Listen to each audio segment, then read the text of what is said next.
Hello, everyone. This is the 145th episode of the Soccer Nostalgia Talk Podcast.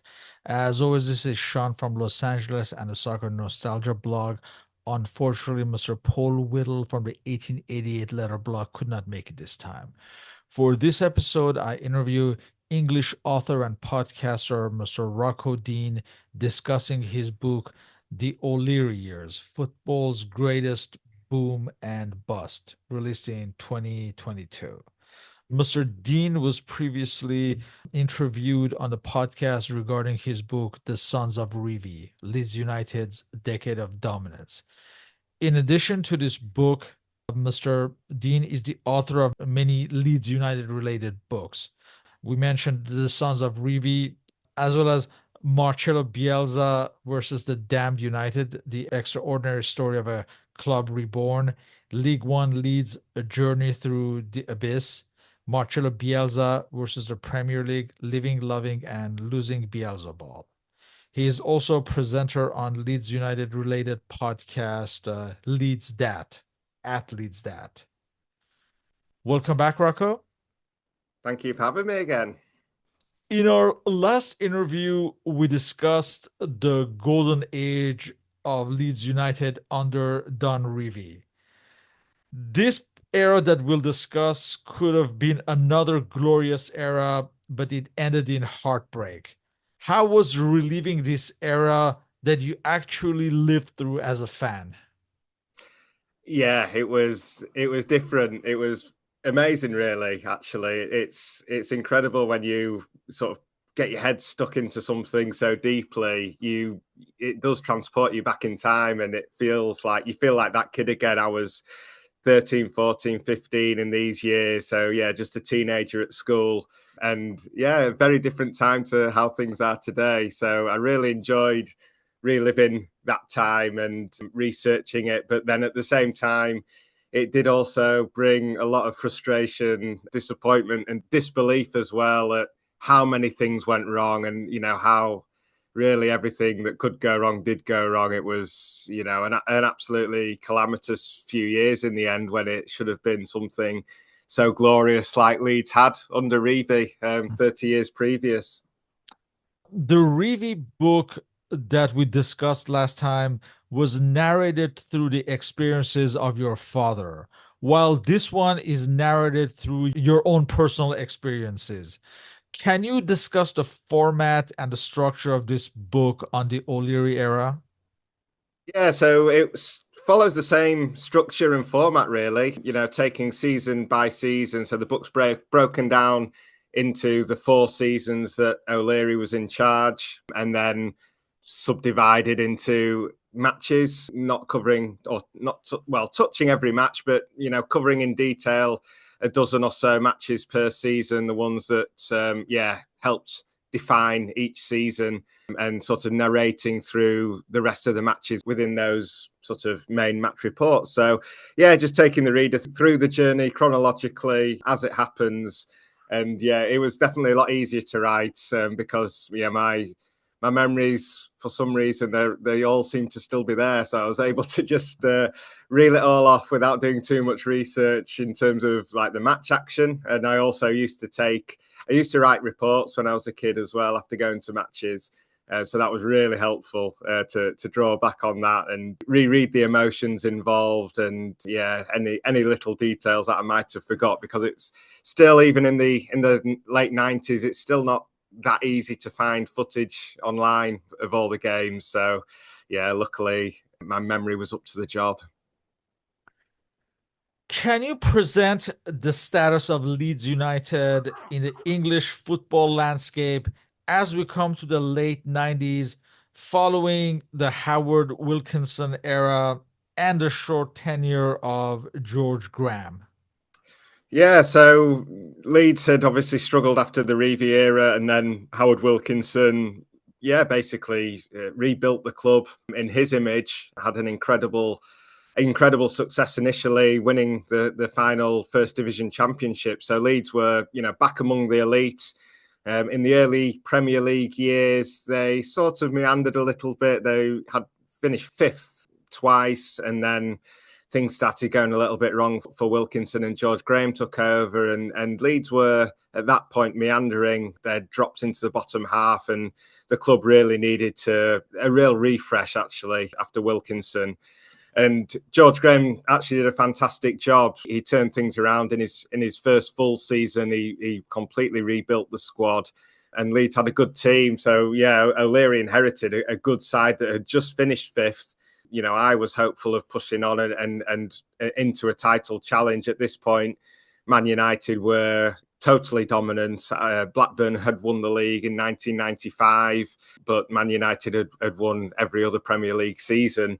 Arsenal had appointed Wenger, and Liverpool were just moving into the OLeary era. So when OLeary took the job, Man United were probably head and shoulders above everyone else, but actually OLeary's transformation of Leeds sort of coincided with Arsenal and Liverpool coming to power as well. So we had what I like to think as the four powerhouses of English football, or certainly back then it felt like they were all back at the top of the English game and battling for the honours, and with Chelsea as well in the background, trying to burst through still under Ken Bates, but he'd made a lot of ambitious foreign signings.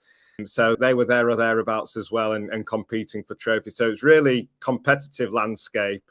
Leeds were in a good position. A lot of people forget what the job that George Graham did actually. He really turned the club around, and I'm sure he would have taken Leeds on and been successful had he not decided to jump ship to Tottenham, which was heartbreaking at the time, which is where the book starts. Can you present Peter Isdale and his trajectory into becoming Leeds United chairman? Yeah, so Peter Isdale was a lifelong Leeds fan. He'd lived as a boy through the Revie era, much like my dad. And then I believe he worked for Burton's in the 80s, who were a big sponsor of Leeds. And ended up getting himself on the board of directors at Ellen Road. So he was there sort of in the background when Wilkinson came and the club was reborn. And he just sort of managed to progress from there. And as various people dropped away, Leslie Silver, the owner, he sold the club. Bill Fotherby, the CEO, he ended up retiring, and Peter Isdale basically moved into their shoes. He was promoted by the new owners, Caspian, a media company from London, who bought the club. Yeah, they bought it in 1996 from Leslie Silver, who was, old school, local businessman, millionaire owner of the club. But he was retiring. So Caspian bought that club, floated us on the stock exchange, which actually helped basically fund George Graham's transformation of the squad. And OLeary was spearheading that, and a loved chairman at that point. He was Leeds through and through. He's, that's what you want, or what we thought we wanted. Running the club was someone with that same, love and passion that the supporters have. So he was not only the chairman of the club, but he was almost a spokesman for the supporters within the club as well, in the top position, which, it felt ideal. Let's start off by introducing David OLeary. What was his trajectory as a player and manager upon his appointment as Leeds United manager on October 1st, following the departure of George Graham? Yeah, so OLeary he'd played for Leeds. He'd signed after spending 20 years probably at Arsenal. He'd made over 700 appearances, so a huge legend at Arsenal. And Howard Wilkinson brought him to Leeds right at the end of his career. He didn't play many games. He got injured after a few weeks. But he was at the club a couple of years and helping some of the young defenders that we had coming through. And learning his trade really under a man like Howard Wilkinson. OLeary then left the club after he retired, but very quickly he was back when George Graham took over from Wilkinson. So George Graham brought OLeary in as his assistant manager.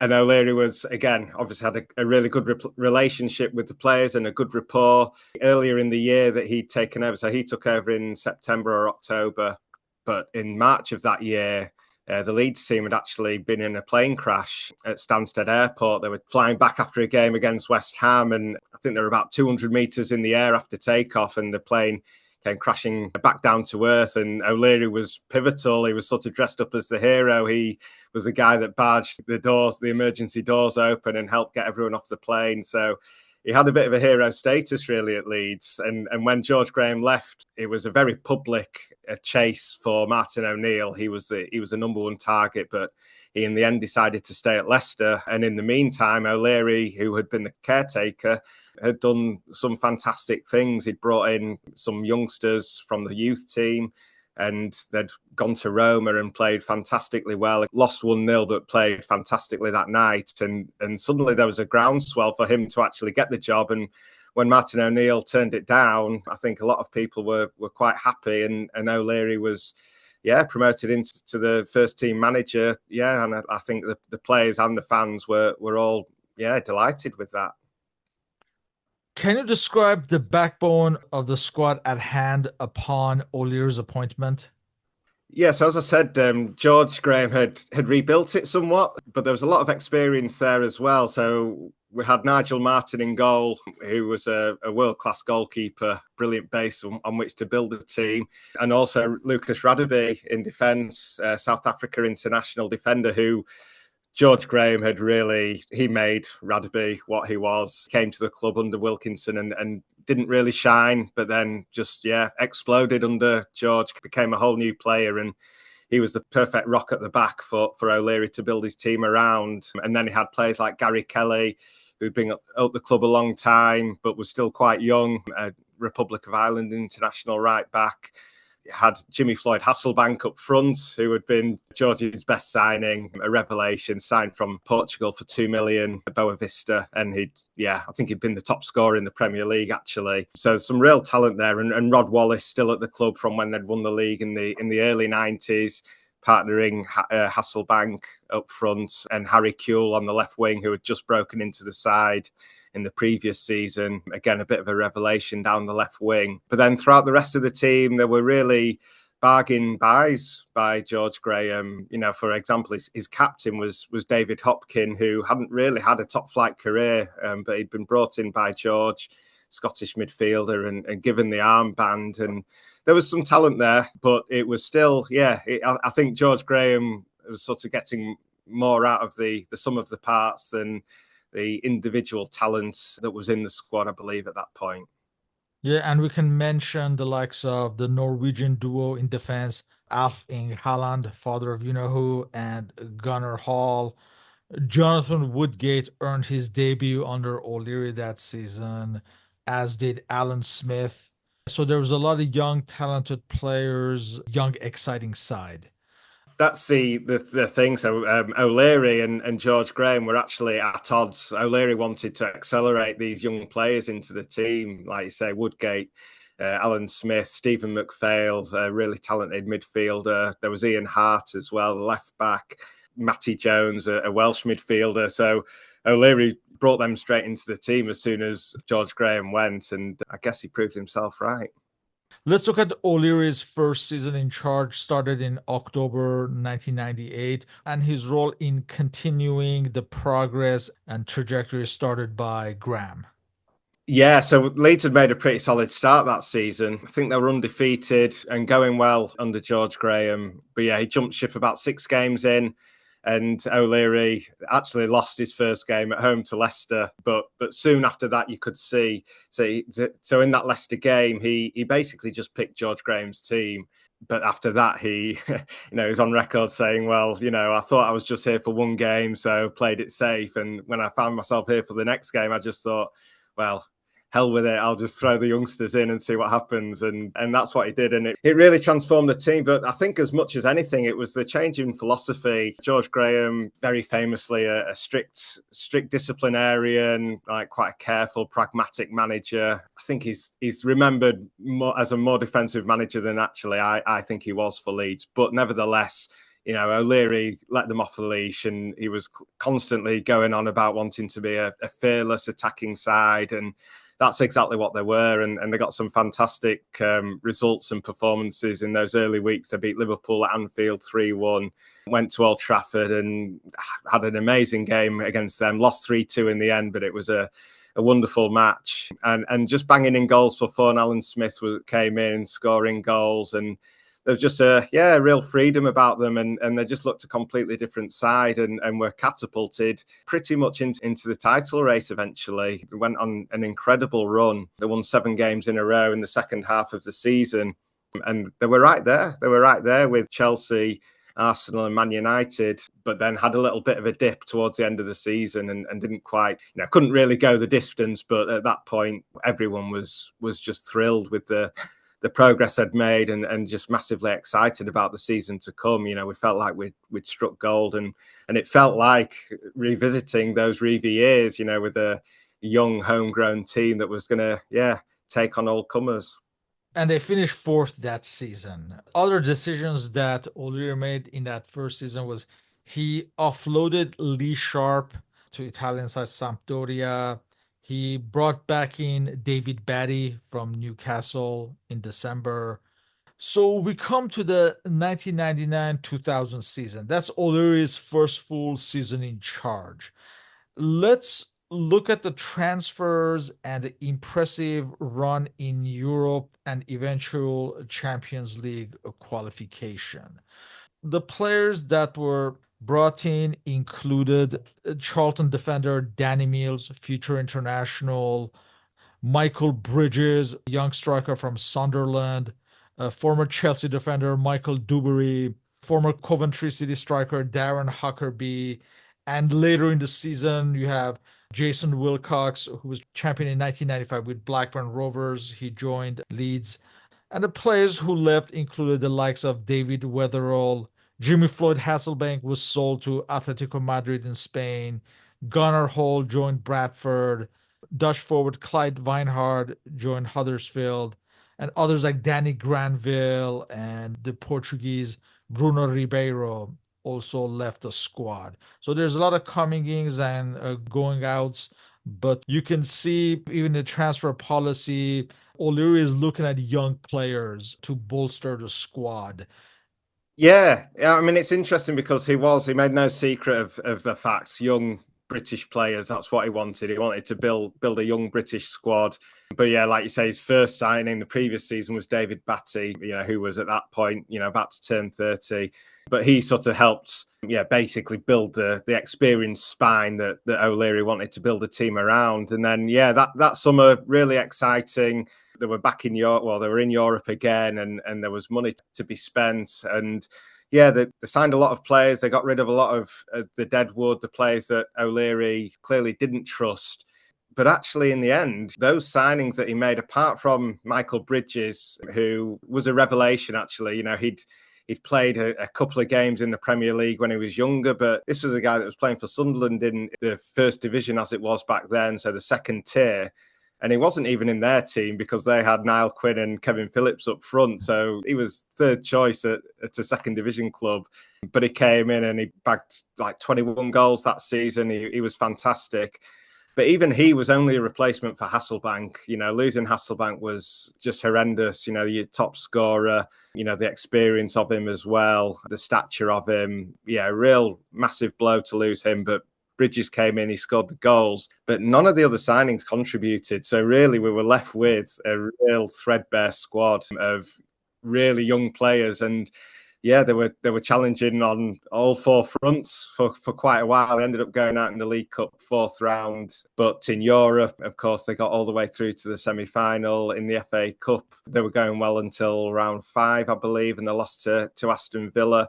And in the league, they were top of the league for a long, long time. It was a real nip and tuck battle with Man U until those latter stages when the atrocities happened in Turkey. But actually, even before that, there was also, which we'll probably come on to as well, the horrendous incident in Leeds city centre where 2 of the players, Boer and Woodgate, ended up being charged by the police with GBH after a student was attacked. So it was an absolutely crazy season. Up until Christmas, Leeds were top of the league at Christmas. They were, going for all the trophies. It was just looking incredibly good. Couldn't have been going any better. And then they had these appalling challenges that they managed to sort of stumble through initially, but in the end, it all just got on top of them.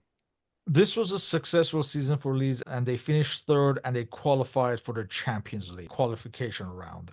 The incident in Turkey that you mentioned was in the UEFA Cup, where in the semifinals they faced Galatasaray, and you have Leeds fans, Christopher Loftus and Kevin Spade, who were killed in Istanbul. Tragic incident for Leeds during the season, despite the success on the field.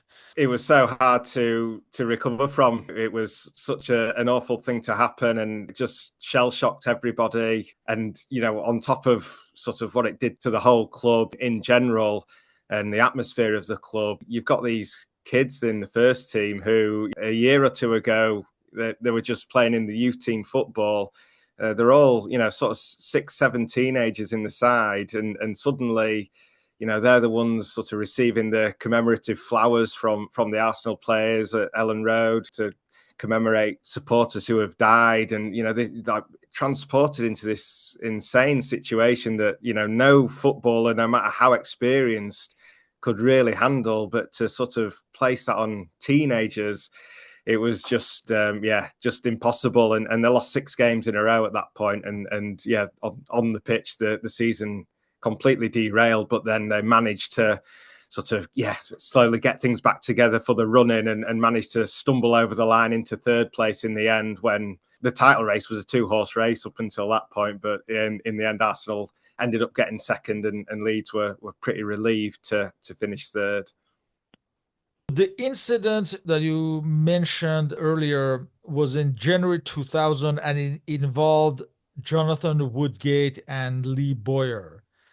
This would have ramifications on the pair as well as on the team. Can you walk us through this episode and its aftermath?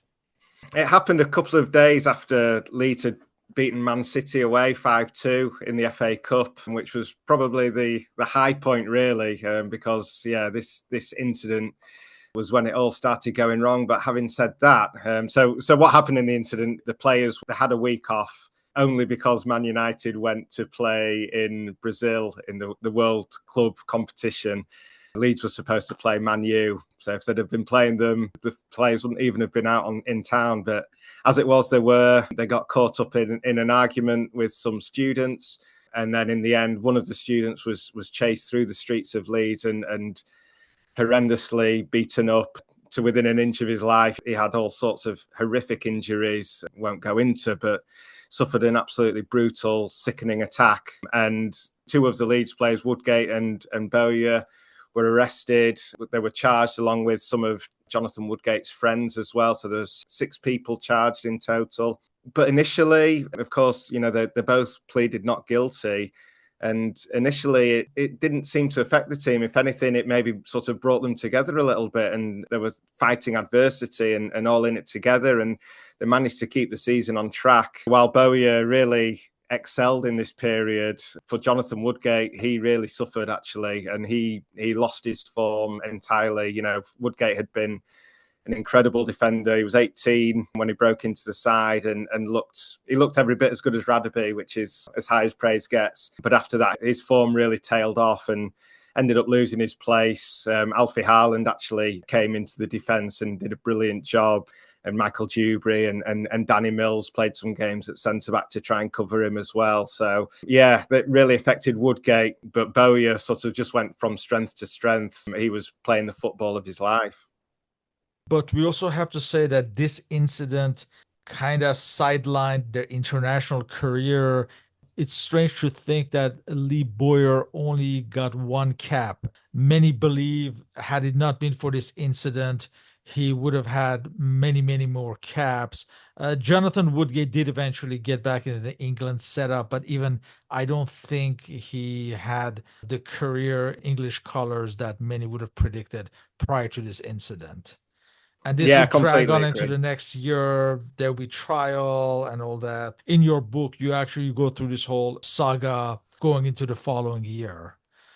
In retrospect, did Leeds' troubles start from the overachievement of this season, and perhaps a more stable finish, let's say 4th or 5th place, would have perhaps allowed Leeds to stave off the future financial troubles?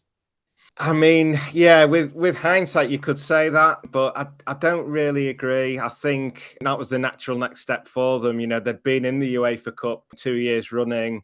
They had a fantastic team with a world-class base. They were fighting for the championship with Man U. So I think the next step was for the Champions League. Had they not have got there that season, probably it would have been for the best, because they wouldn't have been able to overspend like they did.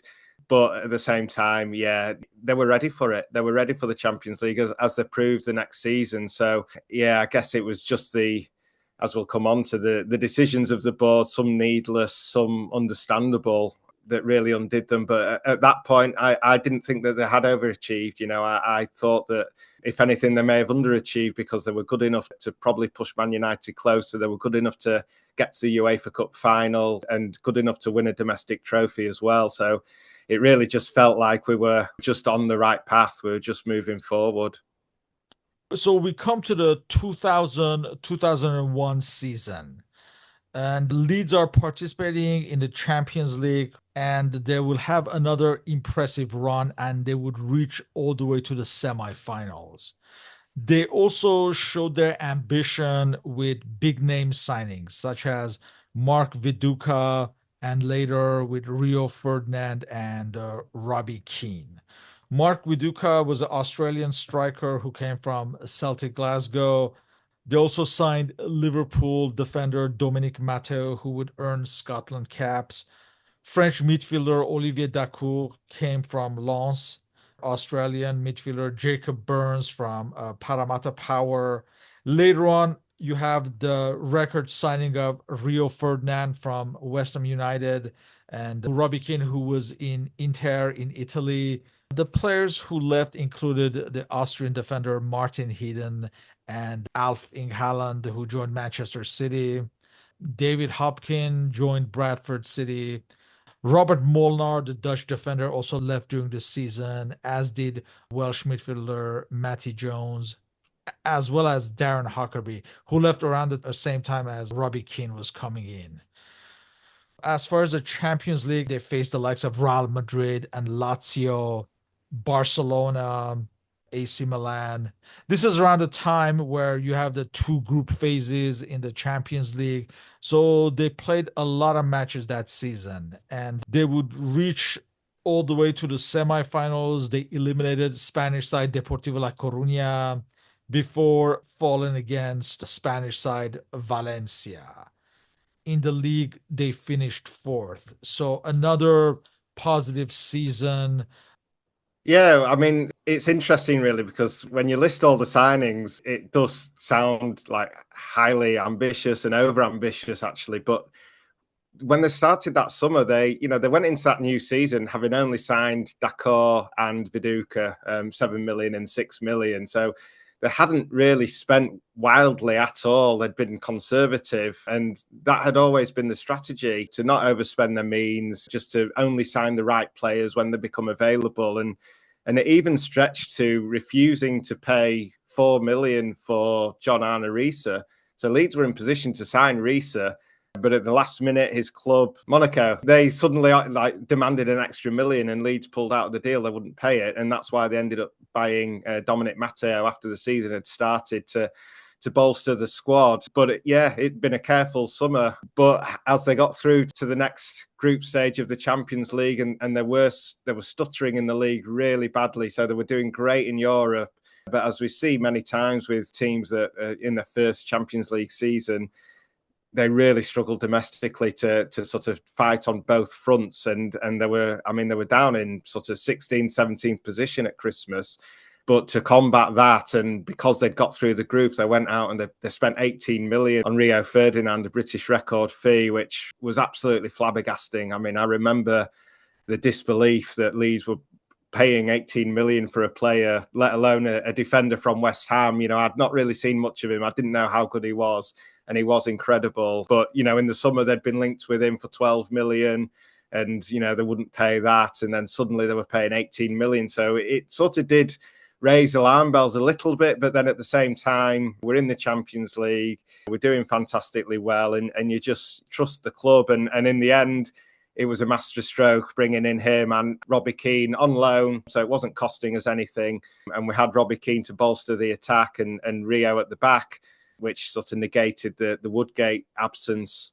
And we went on an incredible run after Christmas to fight our way back up the table and right into the contention for the Champions League qualification. So just like the previous season, it was up against OLearys Liverpool, and whereas the previous season we'd won on the final day, finishing third, this time Liverpool managed to pip us on the final day and finish third. And coupled with the exit of the Champions League in the semi-final, it looks like a heartbreaking end to the season, but actually, because of the way it came about, because the run in the Champions League was so great, because the run in the league had been so good, since January, we'd been winning every week in the league, winning every week in Europe. We thought we'd cracked it. And the following season, we would just keep going and we'd be in the UEFA Cup. But we thought that we would just go on and, win the league. We'd be back in the Champions League. We'd win that eventually because the squad was so young.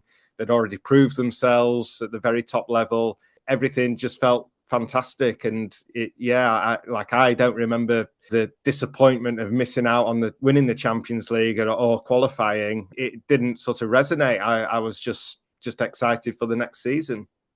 Despite this fourth place finish, Leeds missed out on the Champions League and had to participate in the UEFA Cup.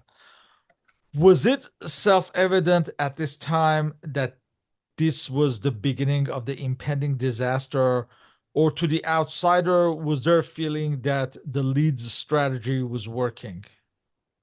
Yeah, completely the second, Felt like it was working, felt like everything was on course. A disappointment to miss out on the Champions League, but after the first half of the season that we'd had getting used to Champions League football, you just sort of put it down to the process. Teams go through these ups and downs, and this was thought of just being the down, and being in the UEFA Cup would give us more chance of winning the league because it would be easier competition. Maybe we wouldn't try so hard in it or whatever and concentrate on winning the league. And even though they didn't really buy any players that summer, they only bought Robbie Keane. They made his loan permanent, but otherwise the squad was the same pretty much. But having said that, the signing of Robbie Keane, it was the first real, looking back, it's the first time that I look back and think, what were the club doing? We'd just missed out on the Champions League. We'd spent 18 million on Ferdinand a few months earlier. We already had Viduka and Smith as our front two, who would, cause havoc for all the greatest defences in Europe. We had Michael Bridges, who had been out for the whole of the previous season, and that's why we ended up wanting to get Robbie Keane. Bridges was back from his injury. We had Harry Kewell. So to buy a fifth striker for 13 million, I believe, as good as Keane was, I look at that and think it just put too much pressure on us, especially not even being in the Champions League. We could have handled being in the UEFA Cup with the squad that we had quite comfortably. But otherwise, the time you're just thinking, well, it's the right thing to do. We've got the squad that was winning every single match last season. Let's go and do it again. Let's look at the 2001-2002 season. Like you said, there are a few transfers, nothing during the summer, but as the season starts in October, you have Seth Johnson coming from Derby County, and a month later, Liverpool striker Robbie Fowler joins the team. So that's a sixth striker. Yeah. So, as far as the league, it's a fifth place finish. So there's a little drop. In the UEFA Cup, they advance up to the round of 16. Not too impressive. Not as impressive as the previous seasons, but still a fifth place finish is satisfactory given the circumstances. Yeah, I think so. The story of this season is quite telling, really. This is definitely where the wheels come off, and you could start to feel it at the time. So, like David O'Leary in himself, who had been the media darling at that point, the British media loved him. Leeds were everyone's second team, but then at this point, his personality started to change a little bit. You start, noticing differences in him. He started being more critical of the players, and whether he felt under more pressure because of the money that was spent to start winning things. I don't know, but the whole feeling around the club, or whether he'd just been ground down by all the difficulties that he'd faced, but the whole feeling of the club just seemed to change a little bit. There was a lot more pressure on them, and the team changed in terms of the style. They were a lot more defensive. They were a lot more pragmatic, and in that first half of the season, they actually didn't lose until sort of mid to late November, and they had a good start. They were up there. They were first for a lot of it, but right in the thick of the title race all the way through to Christmas. At that point, you're still thinking they're probably going to win the league. And yeah, just before Christmas is when they sign Seth Johnson, who on paper it was a signing that made perfect sense. Leeds needed a sort of left-footed, versatile player. He was young. I think he was 21 years old, English, already made his debut for England. So he completely fitted the bill for what O'Leary wanted for his squad players. But the problem was he just wasn't that good. And then he goes and signs Robbie Fowler from Liverpool, like you say, a sixth striker. And again, looking back, both of those transfers, on top of having spent the Robbie Keane money, that was just like almost criminal. And at the time as well, when they signed Robbie Fowler, I mean, I was thrilled. The fans were so excited.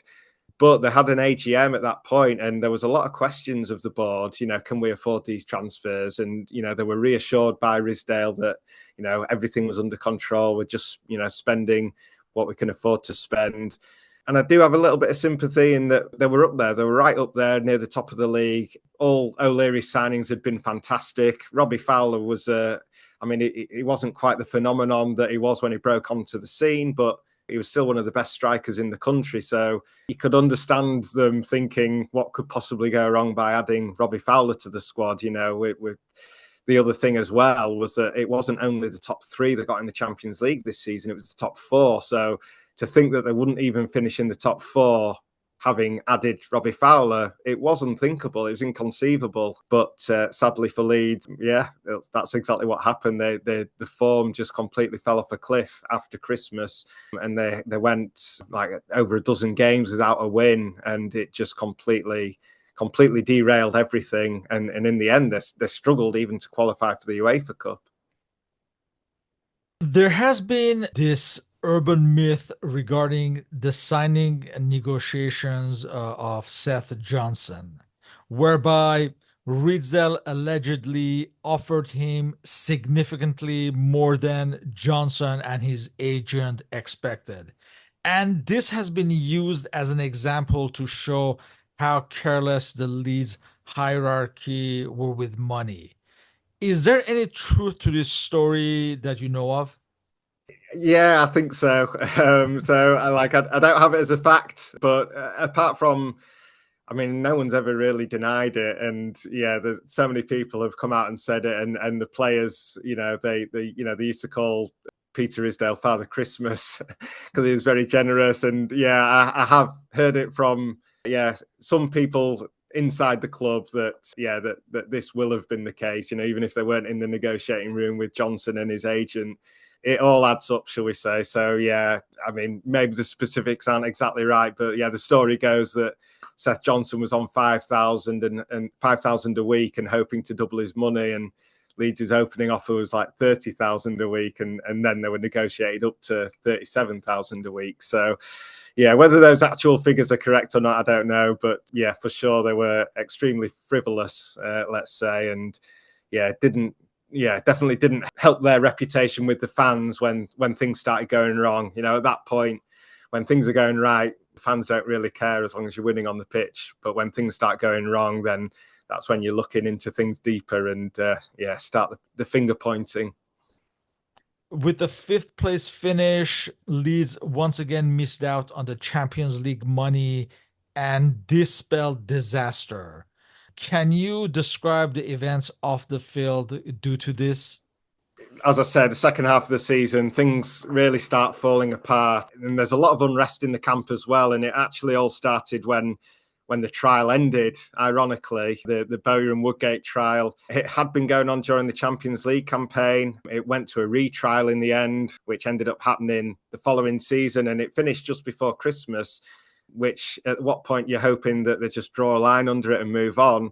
But despite being found not guilty, the club fined Boer 4 weeks' wages, and Boer was really unhappy.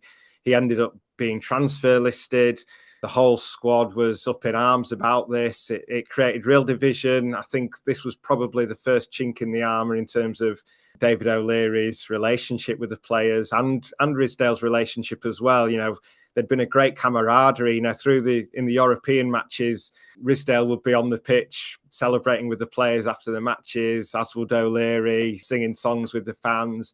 There's a real close bond, and that was the point where I feel that completely got broken. And then, second half of the season when things are going really badly, O'Leary started criticising the players a lot, criticising Danny Mills for getting sent off all the time, which was fair enough, but didn't take kindly to it. Mills criticising Smith for the same things. Woodgate got into more trouble off the pitch, and there were so many negative things going on, and it just didn't feel like the club were handling it very well. And with the form of the team being so bad, and the style and the makeup of the team, the way they were playing football, they just weren't scoring goals. They were just not the same team that O'Leary intended them to be when he took the job. And so it came as no massive surprise when he was sacked, actually. I mean, I was really disappointed. I think, at least I thought back then, that he deserved another season without a doubt. All teams have these blips, and we could come back from it still. But they made the decision to change manager. And although I was disappointed and didn't think it was the right thing necessarily, I was still excited. I was excited for a new manager to come in. Maybe it would take us to the next level. O'Leary had failed that season.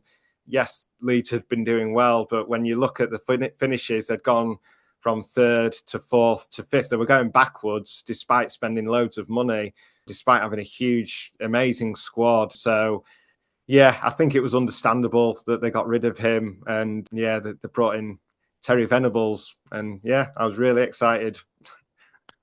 However, there would be a quick collapse and the team would be relegated in 2004, just 2 years later. Can you describe this process?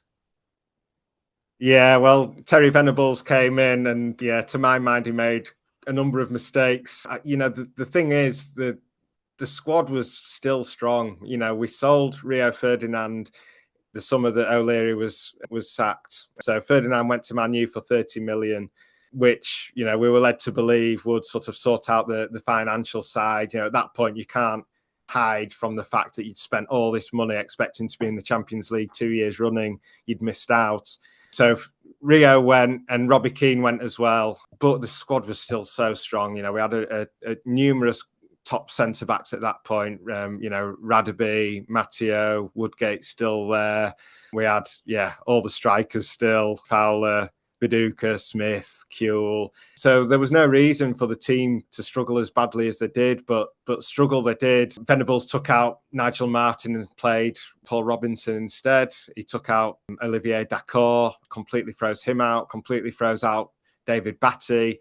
So severely weakened the midfield, and he tried to play a completely different brand of football, a continental style, as it was known back then. Very different to the blood and thunder, attacking, direct football that Leeds were used to playing.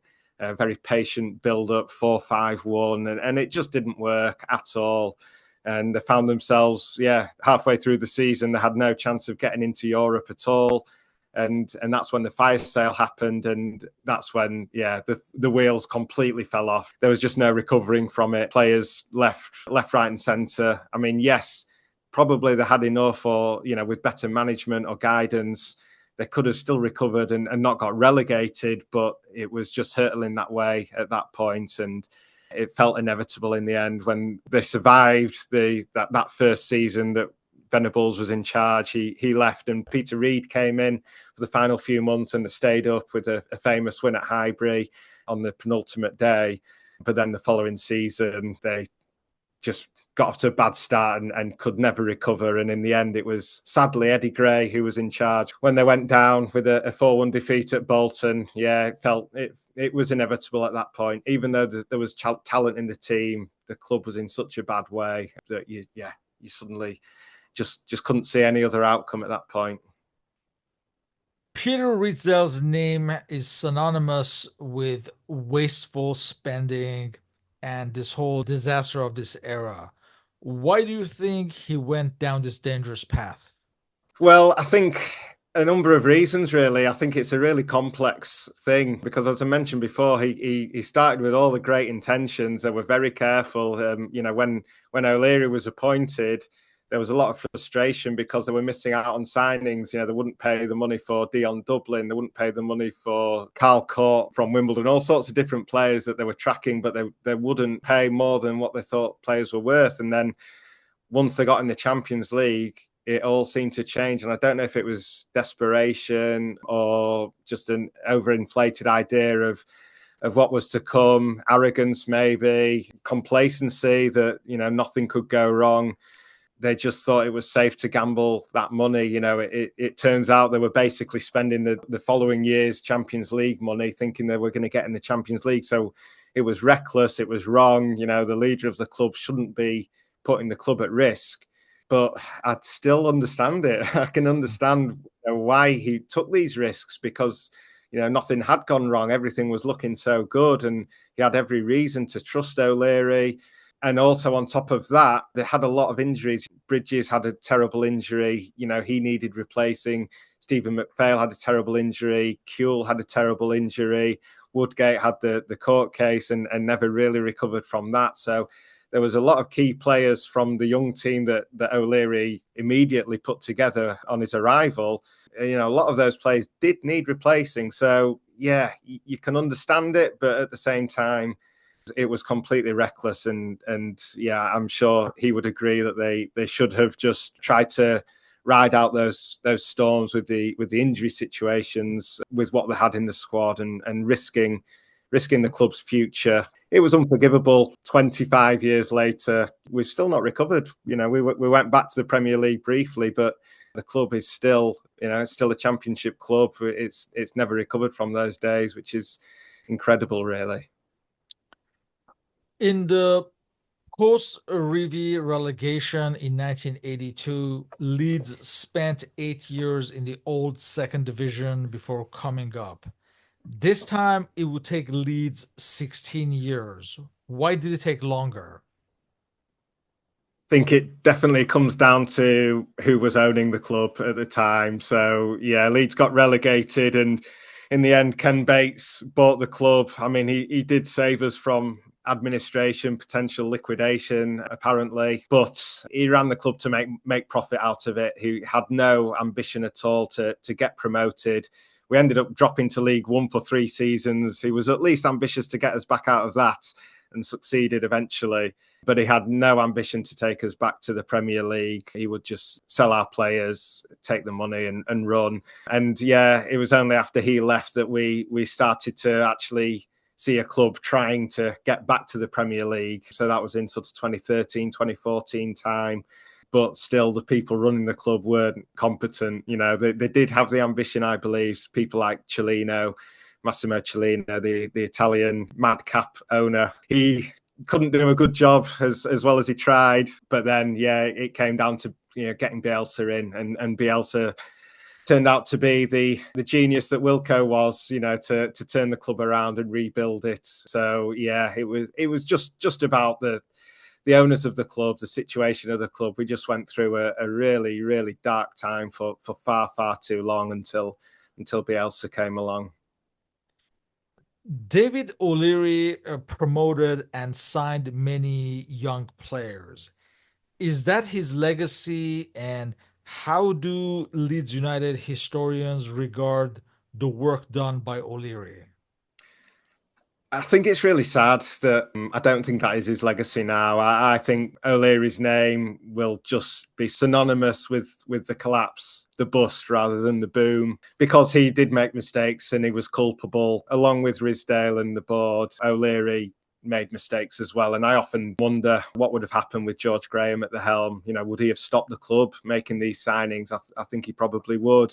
George Graham, well, he wouldn't bring the youngsters in so soon. Would they have all had better careers if they'd have been slowly introduced? None of them really lived up to their potential. So maybe under a more experienced manager, everything would have been better and history would have been completely different. So yeah, I think O'Leary is synonymous with wasting what we had, because O'Leary, although he took us to the next level when George Graham left, he did a fantastic job doing that. But he hadn't built that, actually. It was Wilkinson. It was Howard Wilkinson had built the Thorpe Arch Academy and had this master plan to get a load of youth players, making up the first team at Leeds United. And it all came to fruition. And O'Leary was the man, luckily enough, to be at the helm, to see it through to completion. And initially did a great job. But yeah, unfortunately, ultimately he squandered it. And yeah, I think he has to take that responsibility. And sadly, that will always be his legacy, although people will always look back at those days. I mean, I don't know if it's because of my age, I might be saying this wrong, but it feels like O'Leary era was like the second golden period after Revie, even though Wilkinson won the title in 92. And I'm sure those years when we got promoted under Wilkinson, his first 4 seasons obviously were incredible. But yeah, those 3 years of glory under O'Leary, although we didn't win anything, fighting at the top of the English Premier League and in Europe as well for multiple trophies with a young homegrown squad. Yeah, that was a dream come true. In closing, is this era in Leeds United history the ultimate cautionary tale for sensible spending? I've often thought no, but I actually do. I do think it is. Ultimately, I think you have to look at this and see it as an ultimate cautionary tale. Yeah, because of what Leeds have gone through since. Other teams have had larger drops. Like Portsmouth going all the way down to the 4th division after winning the FA Cup. Clubs that have gone completely out of business, but for Leeds, yeah, it felt needless as well. We'd got to the top organically, and it annoys me that sort of the legacy of this time, a lot of people misremember it and think that Leeds just spent to get to the top when they didn't. They worked themselves there, but then they squandered it. That's when the spending started, was when they got to the top. And absolutely, yeah, you look back and see now, 20 odd years later, and we've still not recovered. It's such a shame. And to miss out on the boom of the Premier League just after Leeds got relegated was when the serious money started coming into the Premier League and the landscape completely changed. So, yeah, we'll never know what that misspending has cost the club. But I can't see there being any more stark lessons for owners than looking at this period. With that, I would like to thank you for your participation in this interview.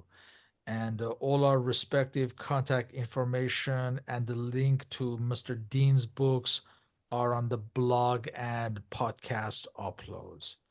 So, Rocco, thank you very much, and hope to continue these discussions on football history.